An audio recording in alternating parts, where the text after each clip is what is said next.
Hello. ఎండాకాలంలో ఇలా మేడపైన ఈ విధంగా వేస్తుంటారండి. ఇలా వీటిని ఒరుగులు అంటారు. మన రాయలసీమ ప్రాంతంలో అయితే వీటిని వడియాలు అని అంటారు. ఈ విధంగా ఆడవాళ్ళందరూ కూడా సంవత్సరం పాటు నిల్వ ఉండేటట్లు ఈ ఒరుగులను వేస్తూ ఉంటారు. ఈరోజు మన వరలక్ష్మి గారు ఇక్కడ ఒరుగులు పెడుతున్నారు. 3 రకాలు ఇక్కడ మనకు కనిపిస్తున్నాయి మంచం పైన.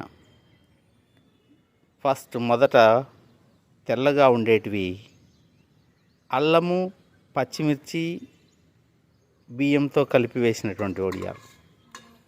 రెండోది ఎర్రగా కనిపించేటువంటి ఇవి బీట్రూట్, అల్లము, పచ్చిమిర్చి, బియ్యం కలిపి వేసినటువంటి వడియాలు. ఇప్పుడు మూడోదిగా కొంచెం ఎల్లోగా కనపడుతున్నటువంటి ఈ వడియాలు,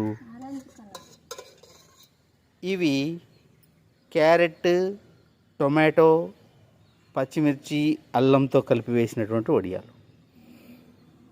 ఈ విధంగా ఈ వడియాలను ఇలా వేసి దాదాపు 5 గంటల పాటు ఎండలో ఆరనిచ్చిన తర్వాత వాటికి కొద్దిగా తేమ తడిపితే వాటందరికి అవే పైకి లేచి వస్తాయి. అలా తర్వాత మళ్ళా ఒక 2 గంటల సేపు ఎండలో ఆరబెట్టి వేయించుకుని తింటే అబ్బా వాటి రుచే వేరండి. హా.